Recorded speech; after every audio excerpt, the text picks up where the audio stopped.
And hello, here's another look at some of the new capabilities with the Orbicle brushes. That's what I'd like to focus on in this one. And in particular, just exploring some of the capabilities with the finer controls. What you see here is an image with just a whole lot of beach balls. I have this one preset loaded in my shortcut, so when I paint with that, I can just put it in there like that. And what I'd like to do is just have some sort of vertical smearing going on here. So we can do that with the bristle brushes, but there's also some really great features in the Orbicle brushes. And so when we enable that, or if we load a preset, some of the predefined Orbicle brushes, you can click on load here to see a visual browser, or you can go, in fact, let's just grab this one. And you see that will do some magic there. But there is also, of course, the browser that you see here, the browse for media. And I've got it pretty big down here. And what I'll do is I'll make it as big as possible here on the wide screen, maybe 3 rows, and keep it down at the bottom. Or maybe even a little bit smaller, and then we'll just need to scroll through that. So there's some presets we can load here. And what happens when you look at this area here, whenever you load this preset, there's a lot of parameters that are changed there. And so one thing I'd like to do is simply get a little bit of a sense of what these parameters do, and how to perhaps create your own particular look or appearance for these presets. All right, so let's start at the top here. There's a couple of swarms. Basically, what the Orbicle brushes do, it's sort of a swarm of bees or termites, or honeybees probably better. And what they do is they swarm around the mouse as you move around, and you can actually see that. That's also another feature now in version 10. You have this preview of them, right? So you can see them. You can see how far they reach, how far they fly around. And if you go into this preview here, you can change the size of this. I would call this the flock, a flock of birds, flock of bee, and probably for bees it would be more of a hive. So I don't know what the right terminology is to use for that, but that's okay. Let me undo this a couple of times here until we get to this original picture. Actually, this one here with the vertical smear, that's the one I want to get back to. So let me go and see something like this. I'm going to store this under image, store image, so we can get back to that pretty quickly. I'm going to go also one more step back before that vertical smear. There you go. And I'm going to call this my starting image. I'm going to store it here as well. So we can easily go from one to the other with the smearing already there. But you notice it's just vertical smear, whereas if I apply this here, it's going all over the place in all directions. I can change the size, but I want to control a few other things too. So one thing is, of course, the shape of this storm or this flock or beehive. But the other thing is, I want to be able to control and see what happens with each of these parameters. So one of them is the brush size, and obviously you can set it right here. You can just click and drag on this little preview that will give you an idea of what the flock dimensions are. In here you can set it up to 500. As you can see down here, the brush size also goes up to 500 as you go. But if you use this slider, you click this, and then it goes up to 300. It's just a finer size, just a slightly different range. So if you do something really quickly, use this preview and horizontally drag it to the right size, and then you can start messing with it. One thing I'd like to do though is really have fewer of these, and so there is a minimum size, tablet minimum size. This is sort of indicating how the tablet, I think the pressure will be applied to it. But even if maybe it's not the pressure, I'm not using a tablet here, it's actually just the mouse I'm using. And with that, you still have the ability, oh wait, this is the bristle density, there it is, that's the tablet minimum size. So with that, you can control some appearance of size, of dimensions as well. If you make it very tiny here, you see basically the paths themselves, the trails seem to be thinner, right? So this is kind of the pressure control applying a size to the particles. Let's zoom in here a little bit, and you see each of the lines are very thin. If you set the the dimensions a bit different. No, actually, this is not changing the size of the particles. It seems to be changing the size of the flock, the dimensions. So go figure. There's two size parameters, and I have yet to figure out exactly what actually the difference is between the two. But let's move on to the next one here. There's bristle density. So this is where you can control how many are flying around that thing, right? So there may be just very few, or there may be a lot of bees in this thing, and that of course creates a dramatically different look. So let's see what else we have. Let's go with kind of a low value for that. Now I want to not change the color so much. Right now I have my own colors coming in, and I don't want that. I want to keep the existing colors. Imagine you want to just paint over an existing photograph, and you want to make it look a little bit more like it was hand painted, but still kind of messy at the same time. So what you could do is you could go down here to the color bleed, and say you don't want to mix any new colors in there, so it's just grabbing the existing colors. Color bleed here, if you have none of that, it's still going to get the colors from the bristles. But if you don't do that, if you go to 100% or the highest value on the color bleed, then it's taking whatever the color is that's already there and bleeding that into it. Now I'm going to make it a little bit smaller on the dimensions and also on the tablet minimum size, and perhaps change to a different shape for this, and see what we got here. Okay, so this is a little bit too small. There you go.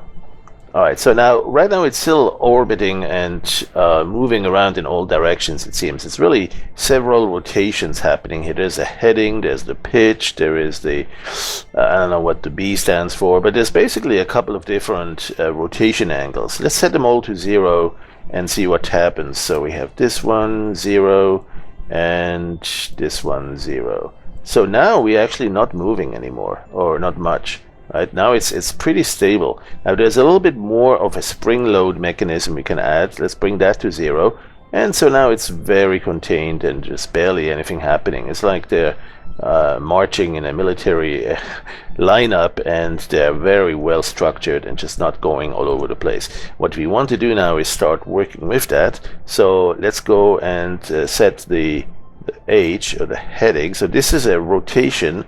Let's see if we can tell. Yeah, it's a rotation around the horizontal axis, right? So it's taking this torus, or these two plates, and rotating those around the horizontal axis, and there you go. So that's what can give you that vertical smear, if that's all you're looking for, right? Mostly vertical smear. Now there may be some other things you may want to do to that, and maybe instead of a vertical you may want to have the rotation around this axis, and that's a little bit too much. Let's go a little bit slower, something like this here. There you go. Now you can see how it's rotating around the vertical axis, right? So that's going to give you perhaps more of a side-by-side look. This might be useful for water reflections, right? If you're mimicking some sort of this is an image that's supposed to be in showing the reflection on the surface of water by a lake, and you may want to have sort of a horizontal smearing. Now you do that also with the bristle brushes, right? This is just exploring similar capabilities with a different category of brush. Now one thing that we also want to do is add a little bit of chaos. So we can add, some more of the other rotation. So now we have a little bit of both axis rotations, and at different speeds. So that's where it's getting to be even more confusing and interesting. There is the spring load also, and so with the spring load you have a little bit of a latency that's happening, and as you move, the particles may be kind of slow in reacting to it. A little bit of a spring-loaded mechanism, and they start moving and they orbit around in a very odd way. So now the whole mechanism, as you paint with it, looks even more erratic, but also more interesting in some ways. Now these particles are still just very tiny little dots, and what I'm going to do now is switch to erasing to black, and I'm going to start painting with that, no longer with full bleed. I want to actually see the colors. And I want to set these colors from a different source. Normally there's a white and a black. These are the two colors from the primary and secondary color. If I choose something like red, I have red and black. If I right click to choose green, I have red and green. So these are the two primary colors you see down here. And we can use those in the bristles that are going through the through the orbicle brushes. But we can also use a different source for the colors, a different origins. And that is, instead of using whatever those primary colors are, primary and secondary colors, we can say enable the use of the current gradient, right? So with the gradient, you have other colorations that are showing. It's changing across the gradient. It's going from reddish to the yellow to the green to the light blue, cyan, and then dark blue. And so and it keeps cycling through it. Now you can also click on this gradient and change a number of things, like the opacity, right? You could say make it fully opaque and it's just doing the replacement of these colors. Or you could go like something like this, or you could go very transparent, keep it very low here, and then it's going to give a little bit more transparency, although this one here is very subtle, if even visible. Let me go all the way down. Yeah, this one actually is ignoring it, so that's probably the style that I have. We'll get to that in a second. So we have other ways to change the colors, though. Change to a different appearance, different a gradient, and then also change the colors in the gradient. So here's an example where it's going through various shades of kind of skin colors, lighter, darker skin colors. And what you'd like to do is perhaps make it a bit more pronounced. So you can go to the value, for instance, the value tab or the red channel. Let's take the value and go from dark to bright to dark to bright to dark. And so you have now a bit more of a pronounced alteration of these colors. Let's go and erase back to let's erase to black. Let's set the background color back, the secondary color back to black. And so let's see what other we have. We have these gradients. We have the gradient editor, or the sweep gradient editor, plus a lot of different presets on the gradients. Right, there are picture frames gradients, skies, reds. So lots of different appearances just based on what color you're choosing here, right? Something like this. All right, so let's go back to that original image and give it a little bit more bleed, or a lot of that, and perhaps mix a little bit of that color. And so now you're starting to see, a mix of everything. You got some color changes, you got some colors being pulled in from the bleed, from the particles as they go over. And one thing I want to do next is to see, well, what other styles do we have, right? Because we've been seeing these particles go around. Maybe let's get rid of the spring for a second. So we see them go around like this. And here it's a bit subtle. I'm going to go to a little bit less bleed. There you go. So we see more of the colors coming from the brush than from the background existing pixel values.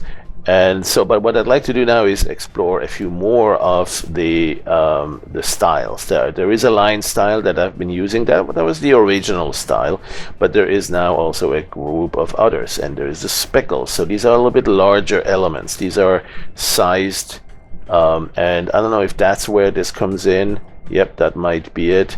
Where the tablet size, sort of the pressure affects, perhaps. I'm not really sure. Still not quite clear on that. And that's the beauty of it. There's a bit of exploring to do and to see the different results coming from that. So here's an interesting effect you can have. If you have a high level of bleed, you obviously will keep more of the original colors, and so you can just paint over it. You can see how it's disrupting the image to a very different appearance. So let's say I have this original picture here. I'm zooming in, and just paint over that will restructure the look of that in a very different appearing way. And you can paint over that a few times. If you have some colors that you want to see, you want to mix the colors a little bit more, or if you don't want that, you go to 0 for mixed colors. And then really all you're doing with maximum color bleed is kind of repositioning these pixels, but rearranging them based on those speckles. The original, the line, would do the same, but with very smaller reach, very smaller scope or reach, so it's more of a thin line. Whereas with this style, the speckle style, you get the speckle effect, right? Little dots. All right, let's see what the next style is. There is the dynamic size, and that one will perhaps be a little bit more responding to speed or pressure or some other parameters. I'll have to look it up. I don't know if our tooltip gives it away. There is some number 3 here. Oh no, that's a gradient. Let's see here, dynamic size. Let's see what the tooltip. Yeah, we don't have a tooltip on that, so I'm gonna have to check and see if we can read up on that a little bit more in detail as to what the dynamic size does. That's different from what I've seen in the prior settings. All right, so there's that, and actually let's do it. Let's use the dynamic size without bleed, just so we get perhaps a slightly better idea here. Let's make it a bit bigger on that. Something like this. Okay. Then we have also the additive. Okay, so now that one is interesting, especially if you want to do sort of a glow effect that starts from the dark background. So you want to erase to black and then do something like this over it. Now, maybe we have too many, so let's set the brush size a little bit bigger and the density a little bit lower, so we have fewer of those contributing to that brightening. There's also an option somewhere here for delta scale that sometimes might also help a little bit. It's still going too fast for my liking, so what I'm gonna do is reduce or increase the color bleed so that it's not getting that brightness too quickly. There's also a mix color, and so let's go erase, and there you go. So there's some other interesting effects there, especially if you grab some of these sphericals or parallel plates and let them rotate around multiple axes, and then on top of that also give them some spring latency. Where's the spring? There it is. There's a spring loaded effect. Give them like 90, 95, 98, and then that will create some other interesting, more dynamic looking appearance and looks there. All right, so that one is an interesting one for maybe some ethereal appearances, clouds, lighting effects. That's the additive mode, and then there is also a dynamic additive, which is even more surprising, or well, dynamic. It has some other interesting effects. I'm gonna go and see if perhaps the opacity here has any effect on that. Probably not. I didn't think so, because we're kind of using outside of all this general brush metrics here. So we have then we have also we have the dynamic additive. Let's see a couple of presets. Actually, there's plenty of presets that use that. You see this one here uses dynamic size, and I'm gonna go with start with my initial image. Let's put that right up there so it's easier to see and reach, and go here. Okay, so click there, and so now I'm going paint over that. Actually, no, I want it dark, so let's go to dark. There you go. So that's the preset. That's one of the presets, and you can actually erase back with the left button. It applies the colors. With the right button, it tends to erase them back to the background color. So that's another new feature too. It does use the left button for painting in a different way from the right button that I'm using right now. So you can do a bit more of an erasing with it, all the long while still using this dynamic behavior from the bristles. So let's see what else. We have some other presets here. Aurora, that one has the dynamic additive. That's an interesting one I wanted to get to. So let's go back to erase to black and apply that, and just see what parameters we have here. We have a spring loaded that's pretty high, 96. Let's go all the way to the max, erase, and you see this thing is, oh, this is crazy. That's too high. Let's bring it at about 99. Yeah, because otherwise they just go out of control really fast and disappear from screen. So maybe 98, 97, something like this. Now if you make the image bigger, let's go to new, close the current one, and let's say we make it double the size. I notice this has changed. The order is now smaller on the left, bigger, like double size on the right. Let's do that.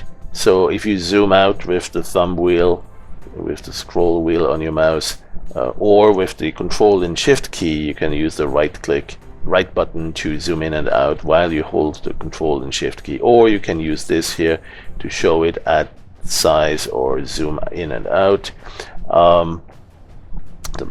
This little hand here in the toolbar to scroll around the image. Control and Shift with the left button, Control and Shift with the right button will zoom. Alright, so with this you can larger image, you get to draw a little bit more in detail here. And you see this additive mode, so if you paint over it several times, it gets brighter and brighter and eventually saturates to the very bright white. But yeah, if you want to have a very thin, very faint, subtle appearance on that, the trick is perhaps to start with an even larger image, something like this. Close it, double size. Now I'm at 4000 by 3000 pixels, and I'm gonna go and paint on that, but I'm gonna zoom out, so as I'm going over this, it's doing all sorts of different magic. Depending on the speed, depending on a number of other parameters, it may get you to the effect that you seek. Alright, I'm gonna go back to something a little bit smaller so it fits all on the screen. And I'm gonna go, oh, well, let's go back to the original size, or maybe a little bit bigger than that. I have one here that I like, that's in the 1300 or so, 768. 1366. I should make that my default for my screen, which is not a very high resolution screen. That should really be a nice way to use it. I think my screen resolution is only 1600 by 900 on this laptop. Alright, so and you see this image here was stored at a lesser size. Let me go hit the space bar to get back to that preview and select something like this here, so I can add a few more of this. Maybe I can erase to black and put a couple of these guys in here. So now let's explore some more of the, actually I didn't need this, didn't I? So let's go and explore some of these presets and see where the parameters go with them. Right, that's really ultimately what I wanted to do here, is we just explore some of the parameters and then see what they look like in the real world as we use these presets, right? So for instance, here you see this weird dynamic curve, almost like a Lissajous curve, and you can tell my electrical engineering background from that term. That's an oscilloscope display term, Lissajous. And what we have here is essentially presets with a lot of spring load. You see the spring value, because it's like very latent. It has a lot of latency on that. So all these particles are scrolling around, and as you move the mouse, it takes them a while to settle back around it. You also have some slow rotation here. You might want to make it a little bit faster on one axis, or perhaps way faster, and so it gets a bit more of a flat look. Let's get rid of the spring for the most part, and so now it's mostly a very fast rotation in the up and down direction. Let's go to a speckled look. There you go. So there are many different presets, and you can always start from them, right? Here's the camo. That's kind of a camouflage result. You start with some sort of a color and then you paint over it and you can't recognize it anymore. Kind of the camouflage intent. Here's a camo 2. There's another setting, a bit more direct on what colors come from it. There is a clown coil, and that one's well seen on the background as black, and then you see kind of a almost like a slinky, if I may use that term. Oh, I think I should not. Alright, so let's say some sort of a clown coil. And what we have next is the dark smoke trail. Then we have some Electra Parade. Love this one because that one's great on dark, high contrast, highly saturated. And so that's really what I want you to do, is kind of explore and see what might be useful, because you might want to look for some sort of a effect for a background, you know, create some sort of a weird looking, unique looking scene background, maybe add some filter to that, let's say a bit of a motion blur or a zoom blur, and do something like this here, and look at how fast that was to create, right? And then perhaps blur it even some more, maybe just with the regular box or Gaussian blur. There you go. So I mean, in no time you can create all sorts of new backgrounds, and who knows where that will take you.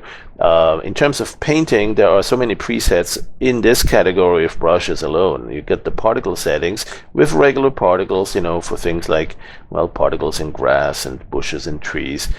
Bristles, right? You enable those, and you have the traditional bristle brushes where you can change the direction and the opacity or transparency of all that. But the orbicles are in a category of their own. And then there's also the foliage, right? So if you enable the foliage, you have basically trees and twigs and branches coming out with multiple rules. The rules library you can see here, up to 10 rules for the entire evolution of the tree. But there too you'll see some presets, and some of them will create full branches with flowers and trees and leaves on them. Some of them will be a complete tree. Let's see, for instance, here some traditional trees or some weeds and other constructions here, cactuses, something like this here. Oh, that's the same as we just did a little bit earlier. Yeah, so for that I would also recommend using the visual browser we have down here, right, with the browse media, because there you can go and say, okay, let's select the foliage collection. So here's all your foliage presets, and we have a few more now in version 10 than we used to have, so you'll explore some new capabilities at that level alone. All right, so here are some of the presets. Let me go back, since the whole focus on this should be on orbicles. I really want to go back to that and explore some of the orbicle presets. So down here I got the orbicles collection again. Let's see a few more. We got we saw this one here. We did not. Gravity hose. Oh, that's a fun one too. So the gravity hose is single color. But again, don't forget you can go and change the color by just using the gradient, and now it's changing color all along that. Right, so if you go to something like this one here, you go from dark to reddish to white, and all sorts of different results coming from that. And this one has a high latency, high spring latency here, as you can tell. If you're at 100, you won't see it. It just goes out of control too quickly. So keep it at 99. And then just move really quickly, and you'll still see it go out of bounds, but then it comes back a few seconds later as it settles around wherever the mouse is hovering, right? So you do a quick yank and you slow down and it comes back, and then quick yank and it slows down and it comes back to that location. I'm going to go with my next yank to the right, upper right corner. Boom, there it is, and it keeps swinging around there. And so, you know, that's where this is. This is foliage. This is particle brushes of a different kind. We call it orbicles. These are orbiting particles, and orbicles is the name. And so lots of different ways to use that. Let's see a couple of glowing effects we have here in the presets. This one's more of a smearing look. This one's a bit more of a glowing effect. That could be a starting point for polar lights, right? You can tell that maybe we will explore this for some ethereal lights in the skies. So let's see, something like this can also be really interesting to build hitherto unseen elevation maps, right? Look at that. I'm gonna go create something like this here, really bright in the lower right corner, highly saturated, high concentration of these, and then I'm gonna perhaps blur it a little bit. Let's take a screen capture of that snapshot, and then I'm going to blur this a little bit. So blur, maybe again a bokeh, a motion blur or a zoom blur, and say something like this here. Okay, adjust how much of that you want, and there you go. Now maybe we don't want it that crisp, so let's go to the interactive undo and say, give me a little bit left, show me a little bit of that original image. Not too much, but also I still want a little bit of a ghosting of that, right? Something like this. Let's store that image as another milestone. And now I'm going to simply use this as an elevation map. Now, if I make this an elevation map, I might want as well turn it gray here, like expose it to a lens, through a lens, to turn it into a grayscale. And so here's my elevation map. And I can go to the transform filters, such as Puppy Ray or 3D Designer, to use this elevation map and adjust, you know, what the terrain looks like. You see that right there. Here's the original elevation mapped to the brightness. And as you know, you can increase the brightness of the colors. You can add some shadows to that, have it lit from different sides at different brightness levels, rotate the view a little bit, scale it one way or another, position it a little bit further back, and so on. So there's lots of different things you can do with that, but just initially the idea was, well, what kind of terrain might that look like? In fact, you can even add some erosion to that. Click on more to see a bit more of the parameters, some erosion on that, and also some sediments, so you get a little bit of a sediment deposit look there, almost like lunar landscape with lots of sand and dust. And that's what I really like to explore with this. You can also add some different coloration. Right, so now we have more of an earthly color with snow caps in the higher elevation and green in the lower where vegetation grows. Perhaps add a little bit more erosion or softening. That's the pre-filter there. And then do a final render at high quality, multi-level anti-aliasing. Perhaps still change the lighting a little bit.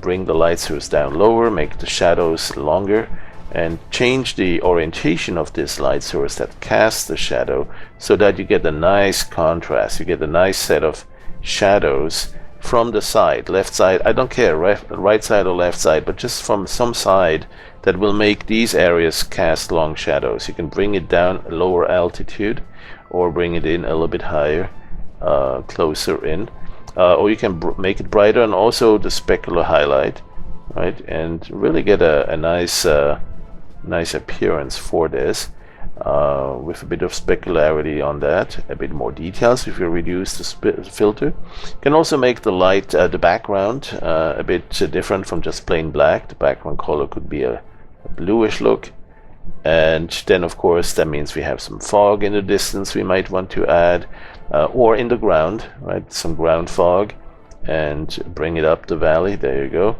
Let's see if we have a little bit more we can add to that. Something like, something tells me we need some fog or clouds in the background. Let's get some clouds, let's say some puffy clouds here, a little bit less intense, and let's bring them back. Let's make them faster in the preview, and then bring them back a little bit, just like this, just a hint, so we start seeing them appear behind the horizon or nearby. And then we can perhaps tilt this down a little bit, like so, and give ourselves some perspective on that.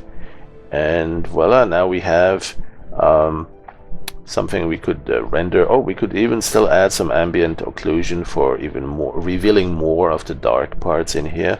Ambient occlusion can be quite interesting. It may make the image a bit darker or brighter, so we may need to adjust. We may need to adjust the level of the distance of that ambient occlusion. But let's go and do that. Let's go perhaps the light source a little bit brighter. I like the light source here a little bit brighter. There, and a little bit less on the ambient. There you go. Perhaps have it up at higher zenith. There. Okay, so let's go a final render on that. That will take several passes and give us a nice high quality rendering. And of course, it's never done, never over. You always want to do more with that, right? You have now some nice initial landscape that all started from these orbicle brushes with a little bit of zoom, a little bit of smearing, with a lot of other things. And then beyond that, it's up to your imagination as to what you want to do next. What I like to do in this one here is perhaps give a sense of foreground. So I'm going to make this a little bit blurry with the filter. First, I'm going to store it, right? I'm going to store the image. That's part of the workflow. We do this a lot. So remember, we had this image here, then we did this, and then we went into the 3D designer and we got this. And now it's time to perhaps go to a different type of brush, such as the particle brushes here, and paint something in the foreground. So I'm going to enable the particle brushes and set the preload preset for the particles. That will be something like batty grass, and I'll put that right here. So right in the foreground. So it looks a bit like I'm on the edge of a hill in the nearby and just looking down at this beautiful landscape. We might want to even have a bit of an abyss look or an overlook hanging down here. And then we might also actually have some other types of trees and bushes. Perhaps down at the bottom there is some serious grass or windblown grass, and we can put that right there, mix it in. And then there's also, of course, some longer foliage trees and more complete trees, and all sorts of bushes we can have up here. Have them come out. We might need to cover that up with some other grass later on. We'll get back to that. There's some more here. It's always good to paint that on top. And then, of course, perhaps we need something a bit more raw. There's windblown trees. Let's see what that looks like. It's too dark. Maybe we can put it right here. That adds a little bit of weird. Too dark. I like to have something nice, but still keep... you know what? Maybe there is enough here. Sometimes it's nice to keep that background. Now, one thing I just did here is I might have wanted to actually make the background blurry first. And since this is not in separate layers, I can't go back to that. So that's something that you could do too, is to first blur it out a little bit and then add your foreground. Or the other way, right? Maybe it's the foreground that needs to be blurry. And you would simply paint this in a separate layer and then blur it up a little bit and then put it together. One more thing I might want to do here is perhaps a bit of a gradient or some colors. You know what? Let me select with the magic wand. Let me select the blue from this background here. I'm going to go with the magic wand. This one here, and just pick the background here. And now there are some areas here where it didn't get selected. So if I pick with the shift key, I can keep adding to that selection.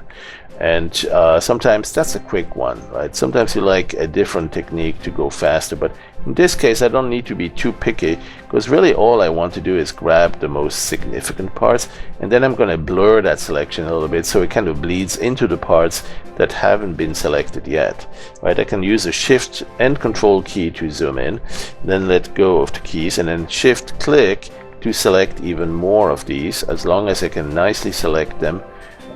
And keep adding to those selections. Every once in a while I may want to take a snapshot of that selection, by the way. So I'm going to go to selection, store selection, so you have a nice little snapshot of it. You can get back to that. That's an interesting thing to do too, right? You don't want to just keep snapshots of your colors, the RGB channels, which, by the way, when you take a snapshot of this, it does also take the alpha channel. It just doesn't show it in here yet, but it does take the selection, the alpha channel as well. And then, so if you accidentally click on it and everything gets deselected, you can always either do an undo, or you can replace the selection here, and so you're back in business here with the selection you were working on. Actually, it didn't break the selection, it just recentered it when I just did that a second ago. So I'm fine here. I can zoom in a little bit more and keep doing some more shift clicks to add more selected areas. And of course I could also add that with anti-aliased on, and that might get you in a little bit closer to the twigs and partly blend into the anti-aliased parts of them as well. So something like this one here, right? This one, this one, this one. All right, so I mean, I think I have enough here to, well, maybe just a few more to get some of that selection going. And then the next thing I want to do, perhaps add a few more here. That would probably be best done without the anti-aliasing. Just click here on the edge so it adds that with the shift key, still with the shift key down, and a little bit of tolerance. You want to go a little bit up on the tolerance here so it can actually go, oops, I didn't do the shift key here. Let's go undo and now do the shift click. So maybe more tolerance so it can actually go into the neighboring values. There you go. Okay, so now maybe that's too far. I want to be careful, and I've lost this selection. So that's where you know, it's always good to have a snapshot of it and get back to it. I'm gonna go undo a few times until I get back to the one I liked earlier. There, something like this, and then do the shift click on that selection. That's good enough. And maybe this one. There's a few clouds. Now what I really want to do is just blur that selection a little bit so that I don't get a crisp, selected versus non-selected. I want to do a little bit of a smoothing of that. So go to the selection. First of all, store this one again. Or if you want just this one placeholder here to grab that current selection, just get the alpha right there. And now you have the current selection stored here. And then I'm going to go work on blurring that. So there's two ways, the Gaussian blur selection or box filter selection, and this one here is nice too because it can show you the alpha in a grayscale preview. It's a little bit easier to understand how far that blurry region reaches now as it's that selection goes as it's being blurred. And so with that we have a fairly good selection, a fairly usable selection of the sky. And what I'd like to do is really just paint a gradient on that, or maybe put some clouds there. Before I do that, again, let's get the alpha stored here, just in case we need to get back to it. And let's see, for instance, if we do a rendering of the sky. This is not my favorite sky, but it can be useful at times. This one's not quite the right perspective though, so I mean you could play with that a little bit, change the zoom factor, and sometimes you might just get the look you need or seek for that particular scene. That could be a way to do it, right? Let's go and clear the selection and let's see the result. Okay, well that's one way. Let's go replace the selection and clear the content, or actually just ignore it and leave it there. And I'm going to go with the gradients. Now in this tool here, the gradients, lens flare, special effects, and so on, I'm going to right click and do a linear gradient tool, right? Use a linear gradient, like from left to right. You see what it's doing here? It's drawing the gradient. Now if I look at the gradient again, that's the sweep, gradient sweep. Well, there's a couple of presets here. You might want to use a red sunset look. And there it is, right? That's the gradient. So just go from the bottom up and you get this sunset appearance. That's the other way. Maybe you have more of a bluish tint in mind. Let's go to something like this one, and that's what the gradient looks like. So you can use that for dark blue to white, or if you want to make it look like there's some fog along the horizon, go the other way, right? More whitish towards the horizon. And something like this could be a good starting point. Now if you want to have a little bit more subtlety in that gradient, go to the view gradient, the sweep editor for instance, and adjust a little bit the value here, right?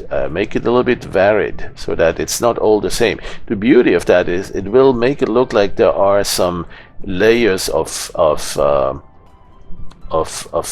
different bands of clouds and fog. Right now that's a little bit too intense in variation, so let's soften it a little bit, and there you go. So it will almost look like it will look a bit like some stratification of fog layers and clouds. Right, so that's an interesting trick there too. And you can always go with a smear brush and smear it across some more. The thing I'd like to do also is add some lens flares. Now that's the same tool here. Right click on that and go to the lens flares and give us a nice little sunset there. Maybe even 2 stars. Maybe we're on a foreign planet, so we have 1 star here, and then we have another big bright one here. But now there's one thing you need to remember is that the lens flares, they're on your lens. They're not in the background there, they're on your lens. So they're going to appear in the foreground here too. That means you need to clear the selection mask. You can't keep the selection mask anymore. You need to clear that, and then you can go and put a couple of binary star systems to work here. Or perhaps for some of the stars more of a reddish tint, and for some others more of a bluish. So a couple of different star systems there, some of them really bright giving you that reflection there. And so that's it, and I keep rambling and going on for that. Just keep in mind, this is where it all starts, right? Your imagination unleashed, and hopefully you'll enjoy those particle brushes and the 3D terrain generation out of those with the elevation map. And just as a final, let's just see again what we started from, was something like this here. Some interesting orbicle brushes put to work for a conglomerate of brightness over here and darkness on the other side, with then some smearing or zoom blur applied to that, and then into the 3D terrain with a variety of erosion effects and cast shadows from the lighting, and some snow caps or coloration based on elevation and slope, and then some clouds as well. So a variety of different effects put together in the right order, and then eventually added a little bit of a cloudy, foggy appearance down there. And that's all done without even any layers. And of course you could perhaps go even more sophisticated with that. But at this time I'm gonna cut it off, and thanks for watching, and we'll talk to you soon again with some more discoveries of what you can do with Project Dog Waffles PD Howler 10.